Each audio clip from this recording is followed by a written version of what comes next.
Well, this section is dedicated to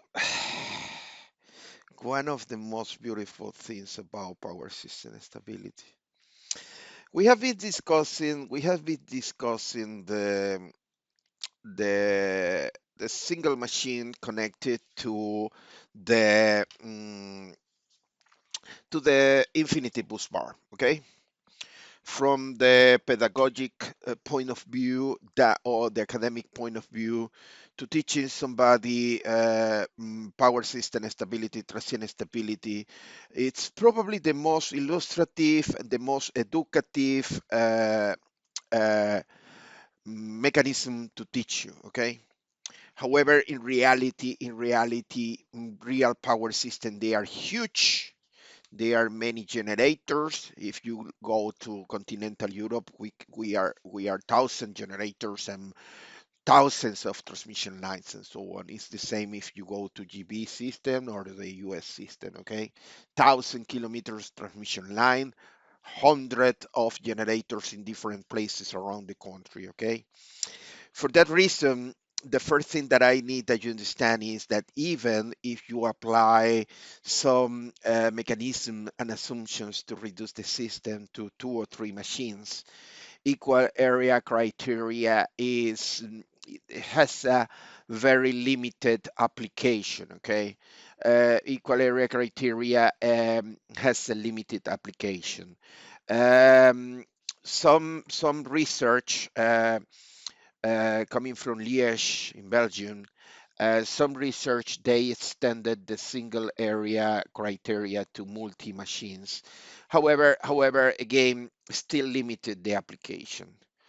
Today, today when we have a real power system, we have a multi-machine system, and when there is electromechanical oscillations, those electromechanical oscillations, they propagate, they spread across the power system. Okay, and the transmission system is extremely important defining some properties of those oscillations. Okay, um, I didn't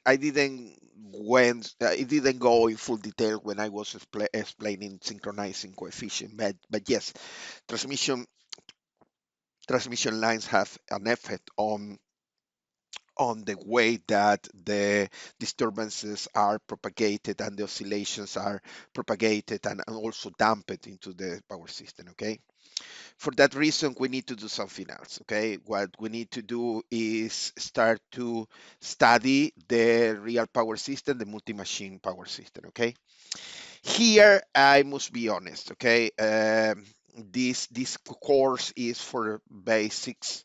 It's a short introduction, and here we are using the most basic assumptions in order to use the classical representation. Okay, what I will show you here is what is the classical multi-machine representation for transient stability studies. Okay, in real life we use softwares. We use power system analysis softwares, and they have the capability of including many effects. Okay, many effects.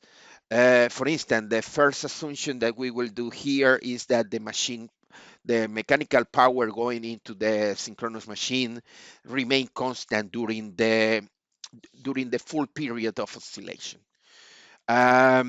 For transient stability, we are talking about a time frame that is very short. We are talking about a few seconds. Probably we can close the eyes and say yes. Okay, that is quite realistic. Okay.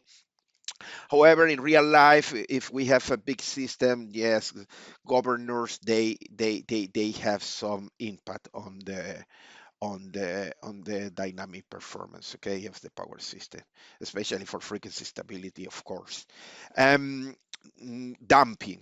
Regarding damping, in the classical representation of the power systems for transient stability, we neglect the damping. Okay. Uh, we neglect the damping coming from resistance on the transmission line, for instance, they can be neglected, or even the damping coming from the machine. I mean, inside the proper synchronous machine. Okay. Then we use the most basic model for the synchronous machine. Probably here is one of the deepest assumption that you can do, okay? Here for the synchronous machine, we are using a very basic model, the model that we call the classical model. The classical model is just a voltage source in series with the reactance of the machine, okay? That is the classical model. We assume that the voltage is constant during the oscillation period. Again, that is another assumption that is not totally realistic, because in real life we have automatic voltage regulator, AVR, and the automatic voltage regulator have an effect uh, during short circuit periods. Okay.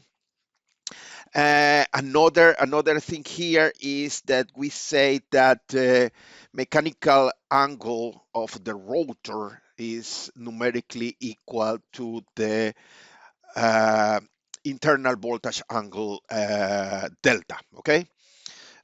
We are making that assumption, and that is also not necessarily true, because there are loads currents and that create phase angle, but again, we can neglect that without so many complications. Okay.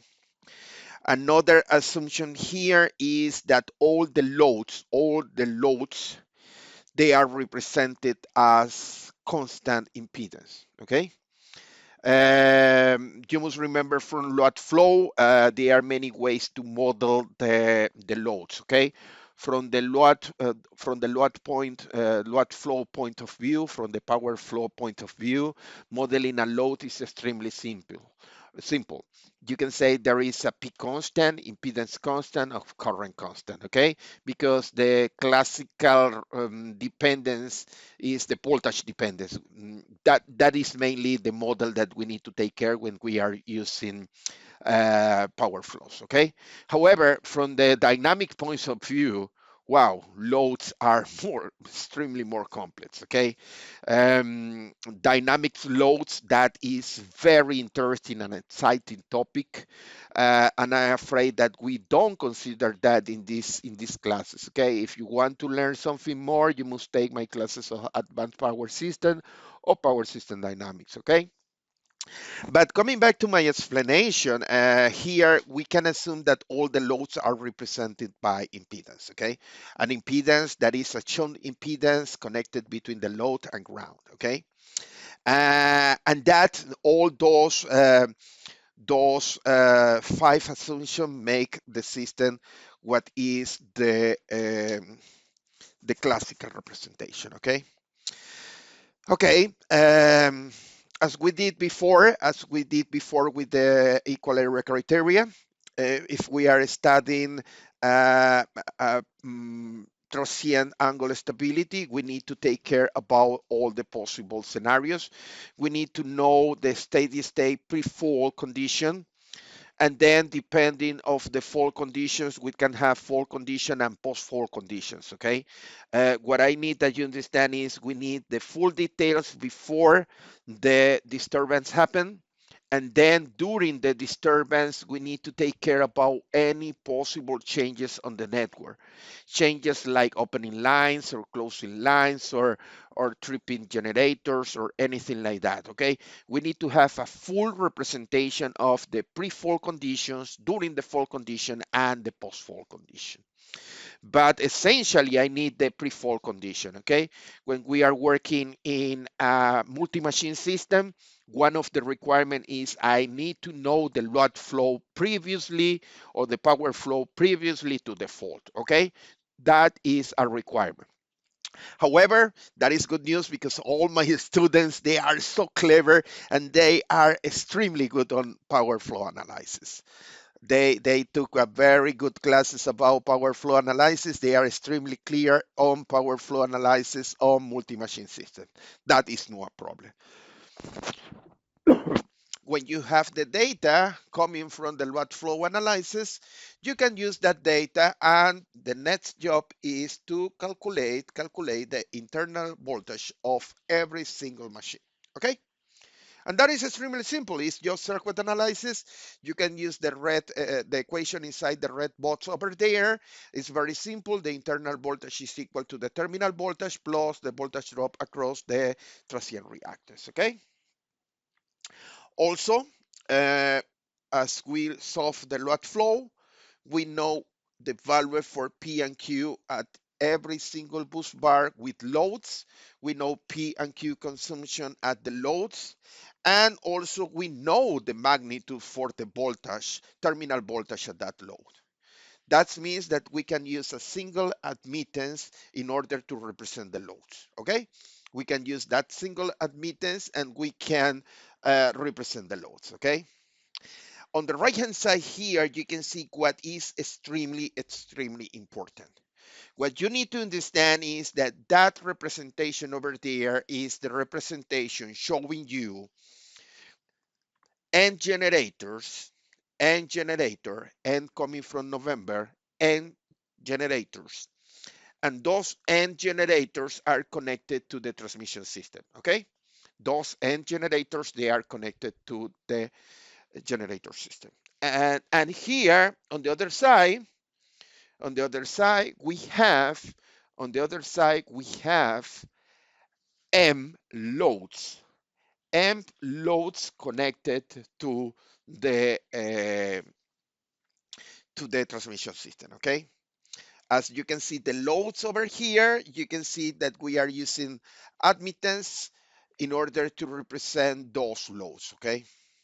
And before anyone asks me about why the current is going in, okay, my goodness. Well, you must remember from load flow. From load flow, we define the current direction going into the node in order to use the admittance matrix. Please go and check your classes of power flow and also the admittance matrix, but all the currents by definition, the direction is going into the nodes, okay?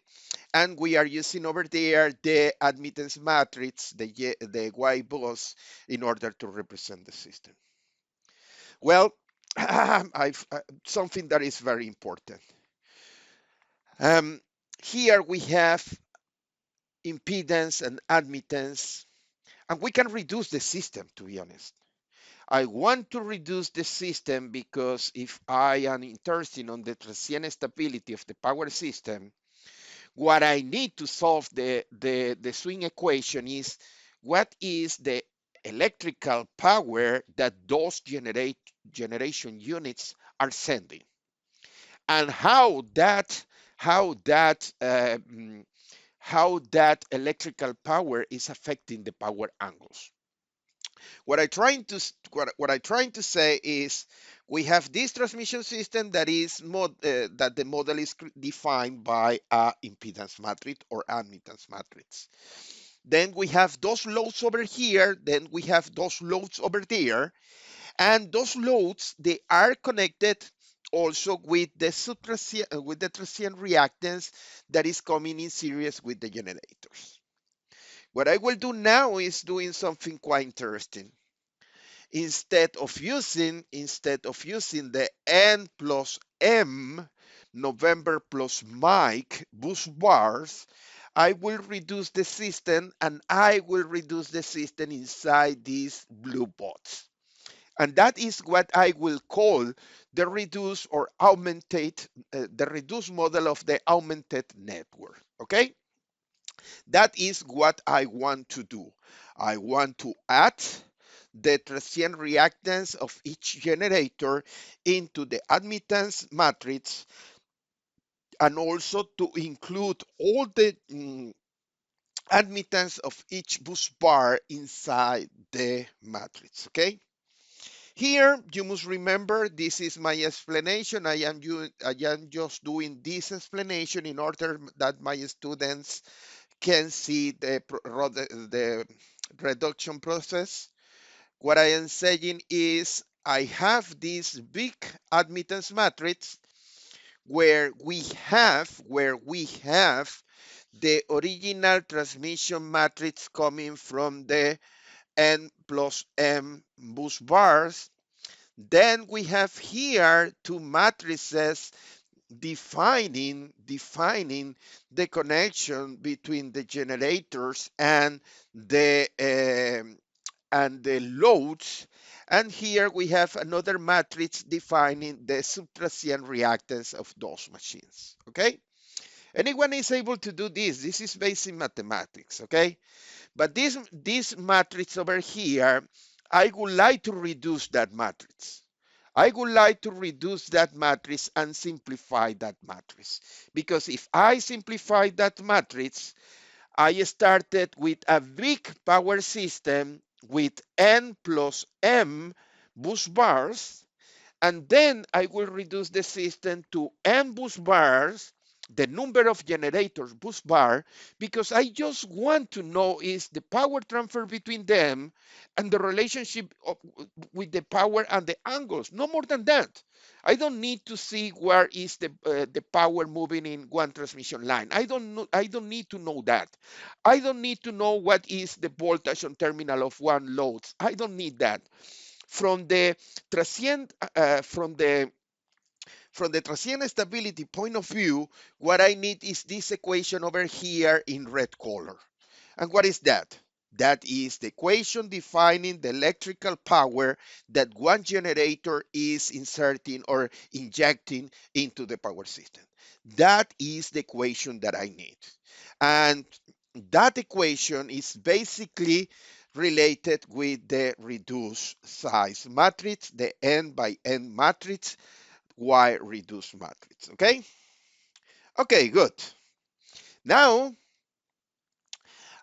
what you need to understand is that matrix that I was calculating before, I calculated for the pre-fault conditions. But if we have any fault condition or post-fault condition, you must able to solve and create those matrices and reduce the matrix and get the same electrical power equations. Okay? What I'm trying to say is you must do that by yourself using matrix calculations. Okay? Okay. And if you have any changes inside the power system, what you need to do is create again the admittance matrix, then apply Cron reduction, and at the end you will be working with the same size matrix that is created by the Cron reduction, and you will be using the same electrical power equation, but those terms over here at the matrix and also the terms of the impedances, admittance, they will change because the topology change. Okay? Well, when you have a proper model pre-fault, during the fault, and after the fault, what is your job? Well, your job is for each of those generator, you need to define a swing equation. For each generator, you need to define a swing equation. That means if you have n generators,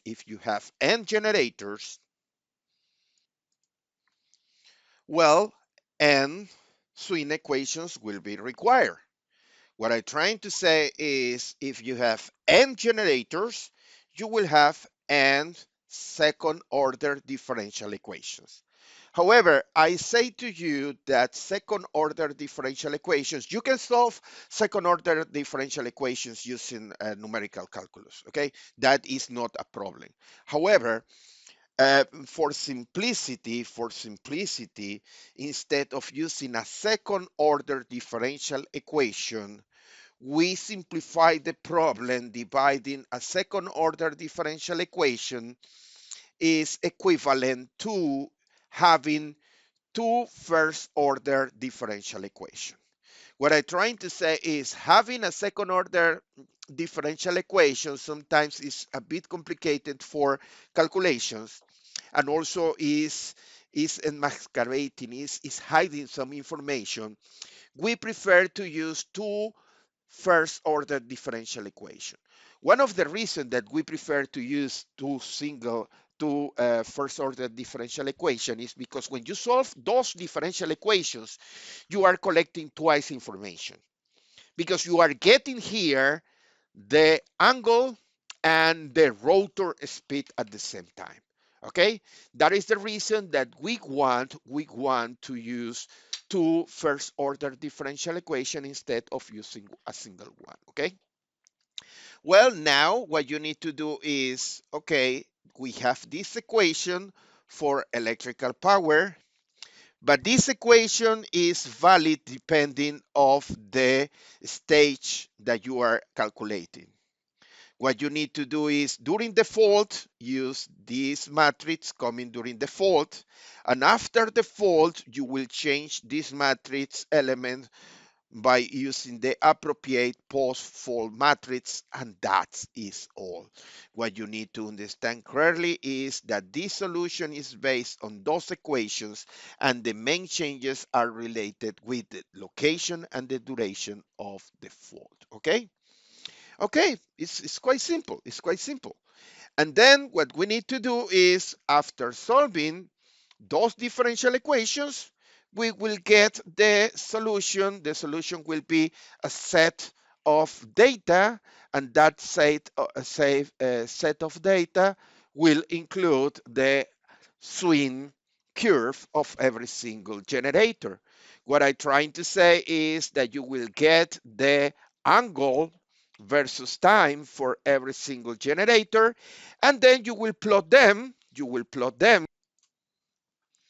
And when you plot them, what you need to assess is the power angle stability. If those angles, all of them go back to a steady state, that means the system is stable. But if any one of those angles cannot reach a final steady state operating point, the system will be unstable. Okay? As you can see, multi-machines stability studies, they are not so complicated. There is only a few things related with defining the network states before the fault, during the fault, and after the fault, okay? But now you can see you have acquired the theoretical backgrounds in order that you will be able to solve any multi-machine system using the classical representation, okay? The next step is, okay, we have this set of differential equation, okay? Because we are using two first order differential equations, because we are using two first order differential equation by each generator. I believe you realize that we have two and differential equation, first order differential equation. N of them related with rotor speed, N of them related to angle, power angle, okay? Now, what is the plan? Well, the plan is that we need to solve this. We need to solve the differential equations, the set of first order differential equations. That is what we need to do. And to be honest, what you need to do is first, you need to understand that the set of differential equations that you have, if you try to solve in that way, you are trying to get the analytical or closed solution of the differential equation. For the swing equation, that is not possible for a multi-machine system, because you will not be able to obtain the closed solution or the analytical solution. What you need to do instead is use what we call the problem at initial conditions. What I'm trying to say is we cannot get the family of functions that they create the differential equation. But instead, what we can do is use numbers to get numbers defining the response of the power system. And to do so, what we need to do is solve the problem at initial conditions. In this case, if we have a second order differential equation, you must know that you need to define at least two initial conditions. One initial condition for the variable delta, and that is one initial condition for the power angle. But also because this is a second order differential equation, you need to define an initial condition for the derivative term of the variable. And the derivative term of the variable is the derivative of delta. And you must remember that the derivative of delta dt is equal to the rotor speed. That means that the second initial condition that you require to solve the swing equation is an initial condition for the rotor speed, okay? And that is happening also if you use a two first order differential equation. If you use two, probably it's clear if you look the two first order differential equation. If you are solving the two first order differential equation, you need a initial condition for each of them. One initial condition defining the angle, one initial condition defining the rotor speed, okay? Now what I will do is something very simple, okay? My students, they are quite good in mathematics. They understand a lot about matrix calculation. And what I will do here is using x as the state variable, okay? In this case, I am using x as state variable. I am saying that x here, let me show you here, let me put my pointer, yes. As you can see here, x, capital X is the vector, and the vector has two components. And inside this vector, you have two variables, omega and delta. Omega and delta, they are the states of this electromechanical system because they define how the dynamics of this system will behave, okay? And below that, I use this single variable, change of variable. And then what I did is transform the two first order differential equations. I transformed the two different first order differential equations into a matrix form over here, okay? Very simple. The state variable is x. X dot is representing the differential equations, and X represents the combination of delta and omega together, okay? And that is extremely helpful because right now this vector x is only two components, but if you have three machines, you will have three angles plus three rotor speed. At the end, x, the vector x, will have 6 components. And if you have 100 generators, you will have 200 variables. 100 of them representing the rotor speed and 100 of them representing the rotor angle, okay?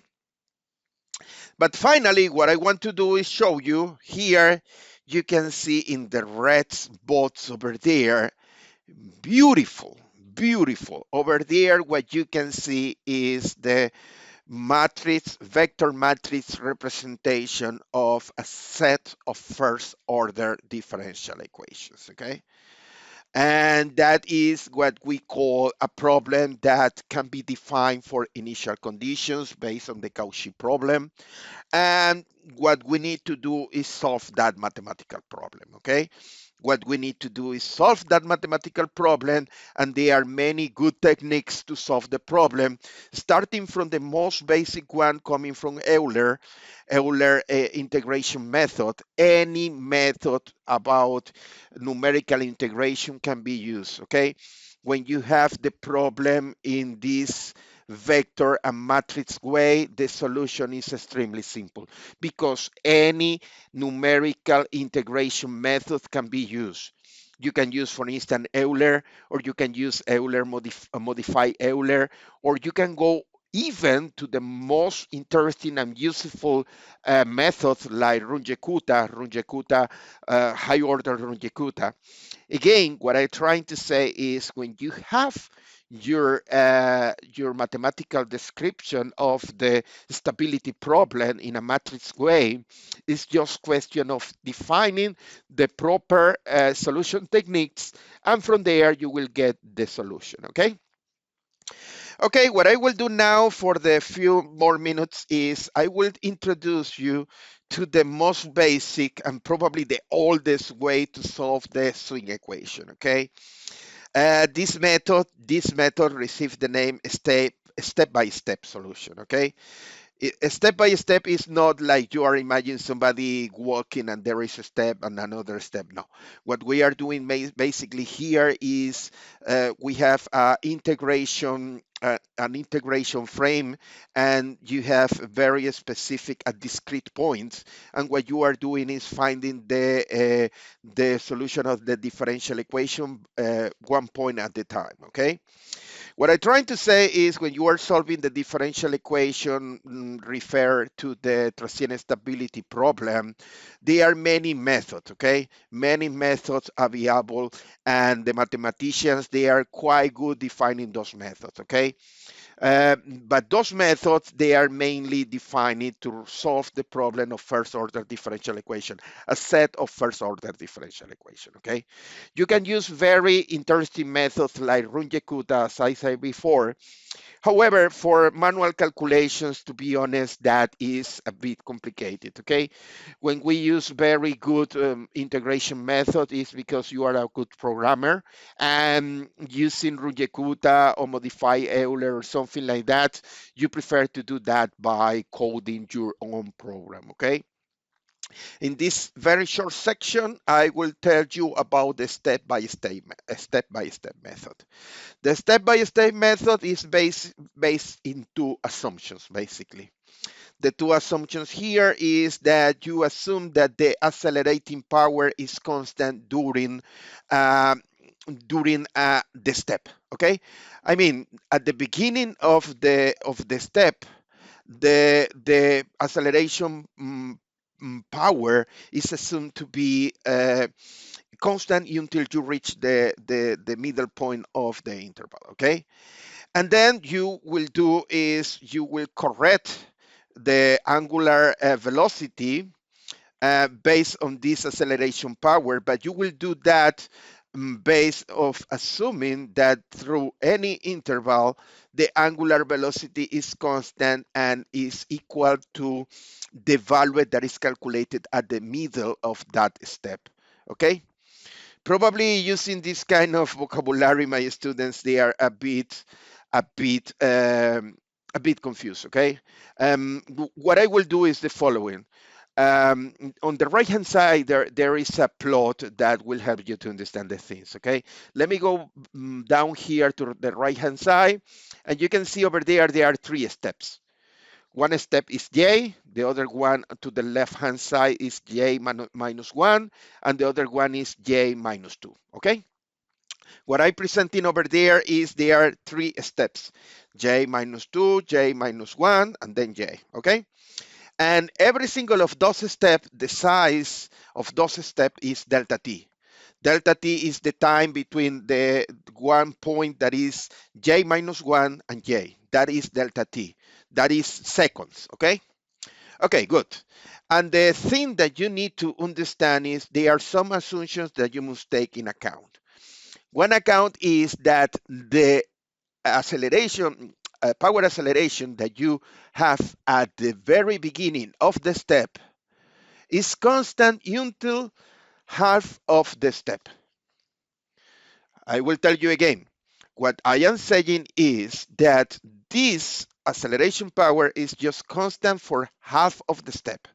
Then the acceleration power will be calculated, and that calculation will be used to improve the angle approximation. Okay, that is what I am trying to tell. Okay, and if basically what we are doing is in blue color we have the real, and this is the solution that we are want to find. Okay, but because we cannot find this continuous function because it's a numerical problem, what we can do is make approximation in those intervals, and the approximation is in those intervals the acceleration power will be constant. Okay, and when this acceleration power is calculated, is used to modify and improve the calculation of the power angle.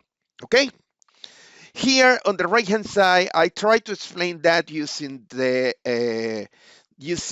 swing equation. Okay, the swing equation in this case, what I am saying is that acceleration time is acceleration power multiplied by time is equal to the difference on rotational speed. Okay, that is mainly what I am saying, but I will not go in that complication, and I will go through directly to the equation that you need to take care. Okay, what you need to take care is that we will correct for each point. I mean, you are here at the point J, and to calculate the new point J, you need the information from from J minus 1, okay? And what you need to understand is that change is is based on the angle and the previous step, okay? That is what you need to do. What you need to understand is to calculate the new angle, you need to know the previous angle, okay? And of course, the initial angle is delta zero, and delta zero is the initial condition, and you know this, okay? Good. And the second term of this expression, one is this constant that you can obtain here, because delta t is usually the distance between 2 points, okay? If we are here in J, if this is J and this is J minus 1, the distance between these using time measurements, this is delta t, okay? Okay, K is very simple to see. You can see over here, K is very simple to see. What you need to understand is the following. What you need to understand is that this term is the acceleration term, and the acceleration term must be calculated at each step. At the very beginning of each interval, you must calculate the value of the accelerating power. The accelerating power will be used to predict the new angle. And then the new increment of the angle will be used to define the new angle. And you will keep going in this iterative process. Of course, this iterative process, it will be a very defined process, because you will have a simulation time. Simulation time is the final time that you will be running the simulation. And when you are moving between J minus 1, J minus 2, you are using delta t as increment or time step on your simulation, okay? Now, the key here is that delta P is defined by the equations that you already got for the electrical power that is injected by the generator to the network, okay? If that is the case, what you need to know is already the equations that I presented before, and those equations are used to calculate the electrical power before the fall, during the fall, and after the fall, okay? Well, this is the most basic method that you can find for numerical solution of the swing equation. This is the step-by-step method. I try to introduce in the most simple way to you, and this is the most simple way that I can find.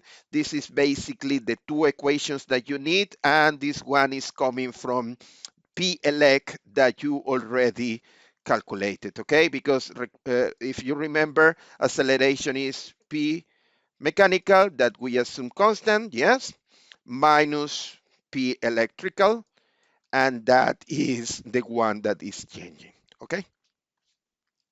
Okay, well, we are almost ready to close this class. And I will close this class talking about some factors affecting transient stability, okay? As a summary, you must understand that the transient stability is looking into the synchronism of the generation units, okay? And what you need to understand is, to analyze that, you need to think about what is the angular swing, the angular oscillation of the generators or every single machine, synchronous machine during the fault, okay? And one critical indicator, what really important indicator, is the critical clearing time. The critical crunching time have important meaning for power system engineers because that define if the system is robust and it's able to support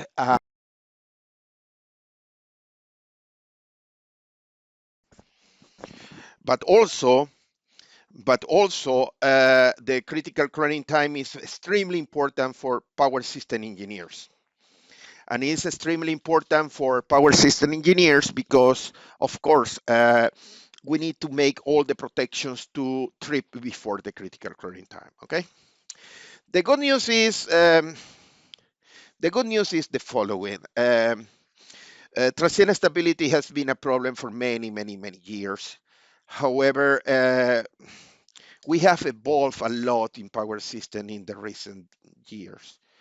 We have included so many good controllers inside the power system. Today, probably the concern is not as much as transient stability, okay? However, with the sudden reduction of inertia, transient stability is coming back again with some interest, okay? But what I want to say is that transient stability has been improved a lot. 1920s, we don't have so many controllers inside the power system. We don't have so much good electronics and so much good control techniques. But today we have very fast excitation systems. We have very good turbine valve control. And as a consequence, the system is working much faster and they can catch when there is something affecting the transient stability. On the other hand, protections. Protection is quite important for system stability. Those protections today, they work extremely fast and they are extremely clever. They have the possibility to sense in many variables and taking decisions in a time scale that we never saw before with electromechanical protections. As a consequence, right now we are using, for instance, in extra high voltage, very fast reclosing. And also another thing is that the technology used for the circuit breakers also have evolved so much. For that reason, now it's quite typical that we have single pole tripping at extra high voltage. Okay, that means that if we have a single fault, a line to ground fault, the transmission line will open just the circuit breaker will open only the line that is faulted, and also implementing a fast reclose that can increase the stability margins. Okay, and of course, with those new circuit breakers and new technologies and new materials, the clearing times has been reduced so much that today the main concern today with those level of inertia that we have right now, the concern is not primary the transient stability. Okay. Well, I would like to close my class today with a very short summary. We have a general overview about power system stability analysis. Then I went through what we call the swing equation, and talking about the electromechanical processes inside the synchronous generator and defining this beautiful second order differential equation. Please take in your mind this important equation. The second order differential equation is defining the electromechanical process inside the generator, and that is the core, the heart of the power system. Okay, as the swing equation is highly nonlinear, I present you two different approaches. I introduce the direct approach using the single the equal area criteria. However, the equal area criterion have a problem because the size of the number of generators. Okay, the size of the power system. The equal area criterion of power system stability can be applied for relative small system, 1, 2, or 3 generators against infinity bus bar. Okay, but then I use the equal area criterion to study the physical understanding about couple of disturbances. One of them was a sudden change of mechanical power. I know that some of my colleagues say that that is not realistic, but that allowed me to introduce my students to very important physical understanding of the problem of stability. And then we run two more cases, one related with three-phase fault without power contribution to the fault to the system, and then a three-phase fault at the transmission level, but with power transfer to the infinity bus bar. We close this class talking about multi-machines, multi-machine stability of multi-machine system, transient stability of multi-machine system. That is a very important topic. And finally, I introduce all the mathematics that you require to solve step by step the swing equation, okay? I know this is a very short introduction. I know that if you want more, I'm afraid that you need to go for advanced power system stability or power system dynamics. Okay. I have included here a very short list of references, Granger, Stevenson, and Glover, but there are many more books. I highly suggest that you go back to slides, and they are very good reference from some other books, okay? Well, thank you very much for watching this video. I think this is the last one for this session, and this was the introduction of power system stability. Thank you very much to all of you. Thanks.